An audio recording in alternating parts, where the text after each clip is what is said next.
This is Kumaresh from Mechatronics department. Today we seen about the engineering materials and their properties. So what is meant by engineering materials? There are classified into two types, metals and non-metals. Metals are called as ferrous metals.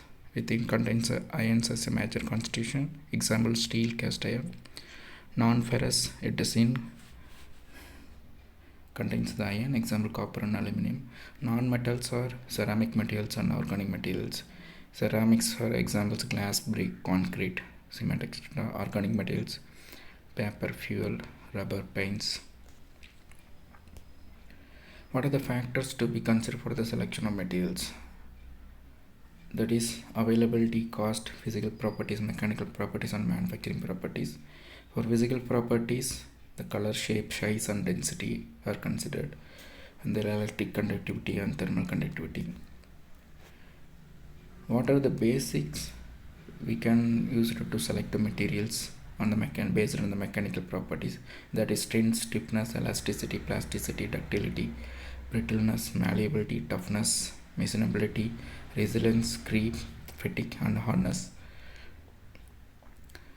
So next one is the stress. What is meant by direct stress? Any external force acting upon the machine members. The types of load may be varied, dead load, steady or static load. It doesn't change in magnitude or direction, example self weight. Next one is the varying load. It continuously changing, example vehicle pass over a bridge. So suddenly apply load or shock load, which is applied suddenly, examples blows of a hammer. Then impact load, which applied with some initial velocity, or which dropped from the sudden height, example forging.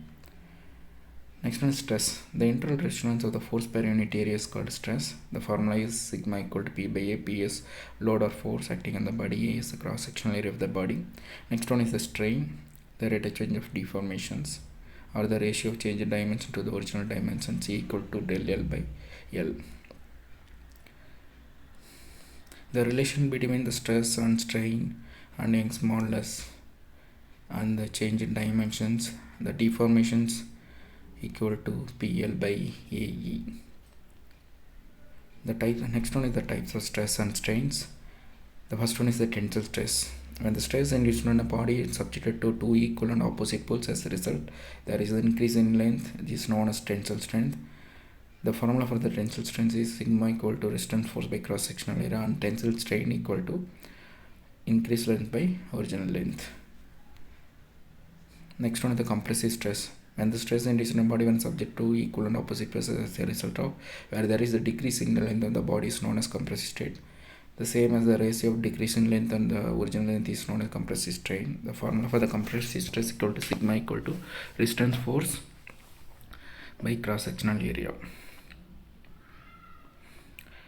Next one is the shear stress. The stress induced in the body when subjected to two equal and opposite forces which are acting tangentially across in the resting sections. As a result, the body tends to shear off across the section. This is known as shear stress. Shear stress formula is Q equal to shear stress distance by shear area, and shear strain equal to transverse displacement divided by distance. Next one, the factor of safety and lateral strain. Factor of safety is defined as the ratio of ultimate stress to the working stress of the materials. Then lateral strain is the strain at right angles to the direction of applied load is known as lateral strain. Next is the modulus of elasticity. According to Hooke's law, the stress in the material is proportional to the strain up to the elastic limit. Therefore, the elastic limit, the ratio of the axial stress of the corresponding axial strain is found to be constant. This constant is called modulus of elasticity or Young's modulus. The formula for the modulus of elasticity or Young's modulus is the axial stress by axial strain. Next one is the modulus of rigidity or shear modulus. The ratio of shear stress to the corresponding shear strain is found to be constant up to the elastic limit of the materials. This constant is called the modulus of rigidity or shear modulus of the material. The formula is shear modulus equal to shear stress by shear strain. Next one is the Poisson ratio. It is experimentally found that the body is stressed within its elastic limit. The lateral strains beyond the constant ratio to the linear strain is called Poisson ratio. This constant is known as the Poisson ratio and denoted by mu or 1 by meter. Length by meter. The next one is the strain energy or resilience. When a body is loaded within the elastic limit of the work done on the body is stored in the form of energy. The strained body is now capable of doing some external work on removal of the load. The energy stored in the body due to the initial strain is called strain energy or resilience.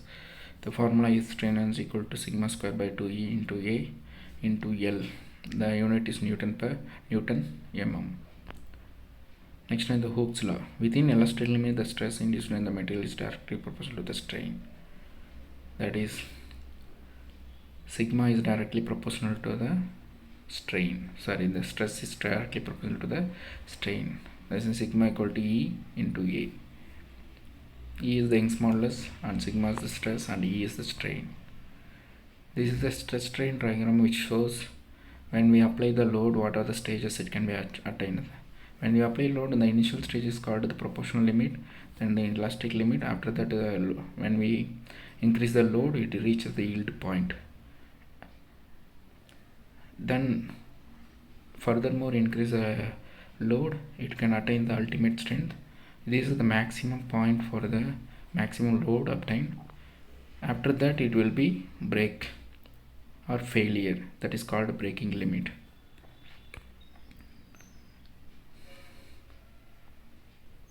The stress strain comes from the what is the meaning of proportional limit.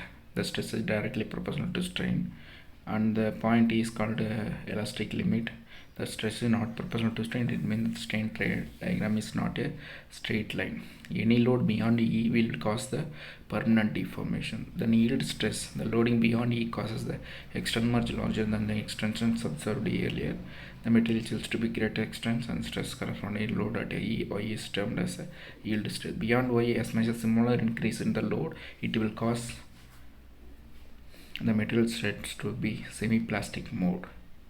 At U, the material yields at the particular point in the neck is formed there. The stress corresponding to the load at U is called maximum. Beyond U, the extents governed by the time of loading the load required to cause extension is smaller than the load at M.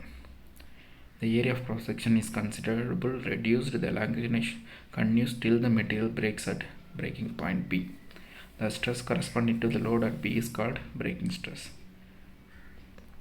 Next one is the percentage reduction in area. The percentage of reduction in area is calculated by using this formula A minus A1 divided by A into 100. A is original area of cross section and A1 is our cross sectional area after fracture at the neck.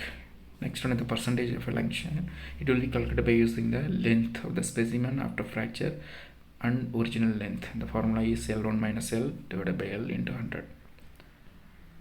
Next one is the torsional shear stress. When a machine member is subjected to the action of two equal and opposite couples acting in the parallel planes, then the machine member is said to be the torsion. That stress set up by the torsion is known as torsional shear stress. Consider a shaft fixed at one end and subjected to a torque at the other end. As a result of this torque, every cross section of the shaft is subjected to the torsional shear stress. This is the relations for the torsional shear stress. T by J equal to tau by R, then equal to C theta by L. Theta is the angle of twist, T equal to torque, J equal to polar moment of inertia, and tau is the torsional shear stress. C equal to modulus of rigidity, and L is length of the shaft. Next one is the polar modulus. This is the relation for the polar modulus. T by J equal to tau by R. J by R is called the polar modulus, other than denoted as ZP.